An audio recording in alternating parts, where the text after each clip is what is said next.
So I want to begin by asking you about influences on the film, because it felt to me like sort of a 70s movie. You know, obviously Deer Hunter comes to mind, but even more recently, The American with George Clooney. Yeah. That kind of sort of slow feel, was that something specific you were going for, and what were sort of other film influences on The Yeah, Hunter? sure. Look, you know, you pinpointed a very strong influence with the 70s New American cinema. Once we decided to shoot in the widescreen scope format, which the landscape really kind of was begging for, with the cinematographer Robert Humphries, we went back and looked at some of those great American films from the 70s. Deer Hunter, Apocalypse Now, Deliverance, Five Easy Pieces, Southern Comfort, just to remind ourselves about how, you know, these great filmmakers used the frame. You depicted the relationship between kind of mankind and the natural environment. We looked back at some of Werner Herzog's great 70s films like Aguirre, Wrath of God and Fitzcarraldo. And, you know, personally, Australia has a great tradition of landscape filmmaking. So I definitely went back and looked at films like Picnic at Hanging Rock, which was a profound influence on me as like a 12-year-old. Nick Rogue's film Walkabout, Fred Skepsi's film The Chant of Jimmy Blacksmith, and more recently John Hillcoat's film The Proposition. And I just kind of, I mean, I can't say how overtly or otherwise I used those influences in the making of the film, but it certainly allowed me and the cinematographer to have a common visual language.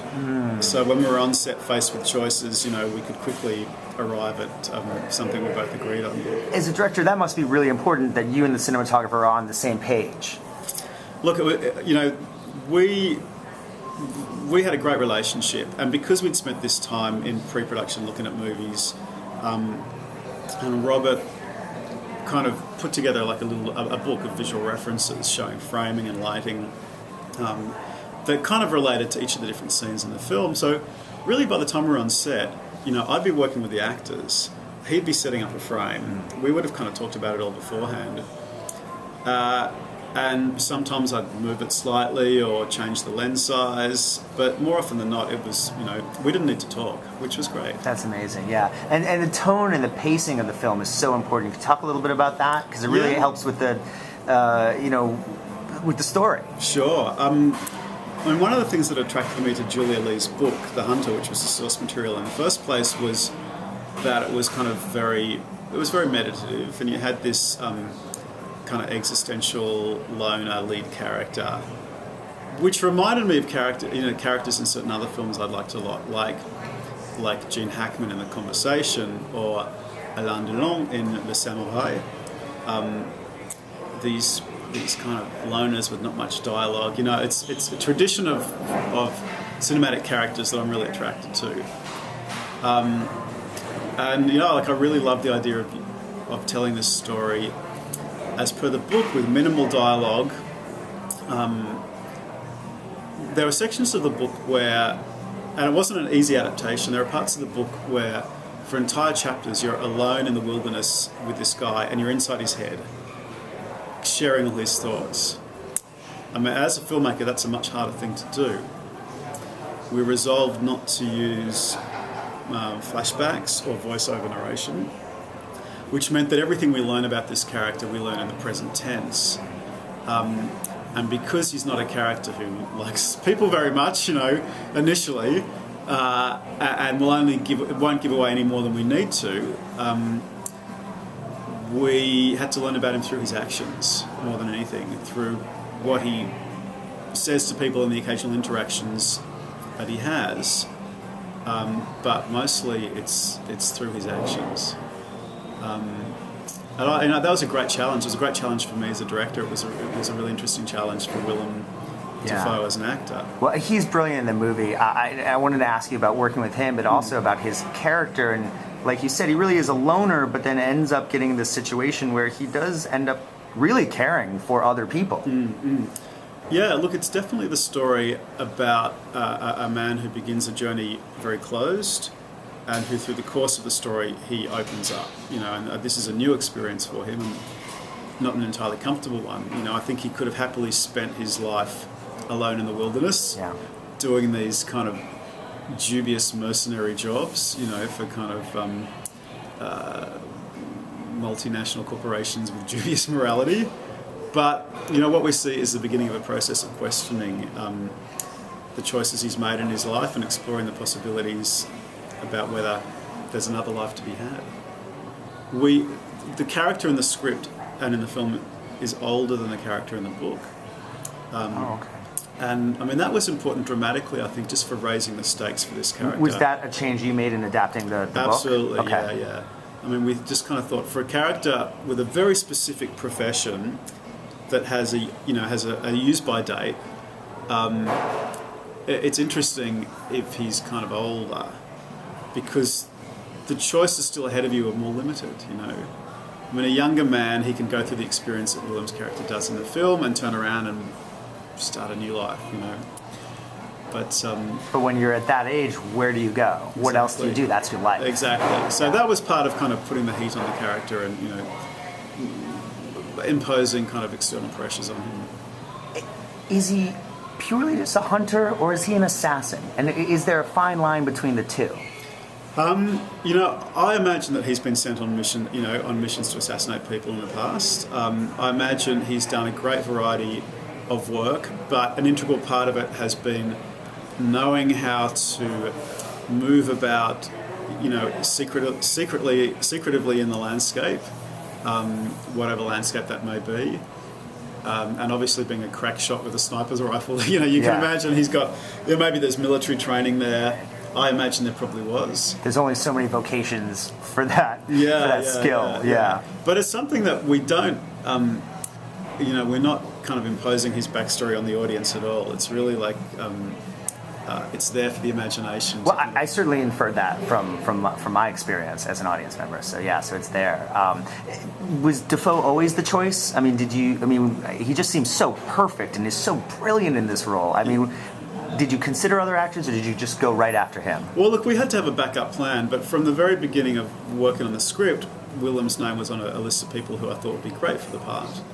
I didn't know it would be so straightforward to get him, you know. I mean, I thought it was a bit of a pipe dream. What do you mean straightforward?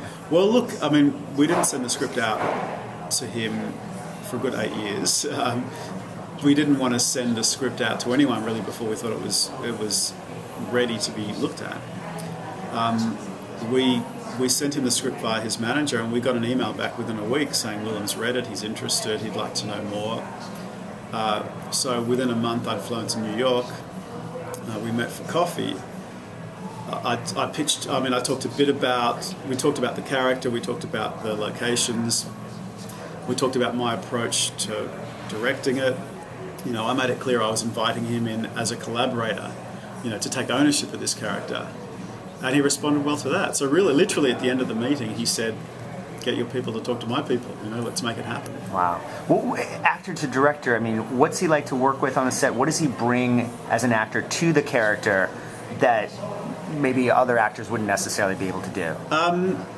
One of the specific things he brought to this role was a real attention to detail. I mean, he wanted to make his work as a hunter as authentic as possible. And to that end, we got in the advice of a guy who was like a survivalist, you know, a guy who's highly skilled in surviving in the wilderness, and he was an expert in making these primitive traps and snares. And Willem and I were both completely seduced by this. I mean, in the script that it said, you know, the character like sets some traps, and that was all. We didn't know what they were going to look like, but once we met with this guy and we saw the beauty in trap laying, it became a whole other thing. So Willem, this is one of the things that surprised me actually. He was very particular about his props.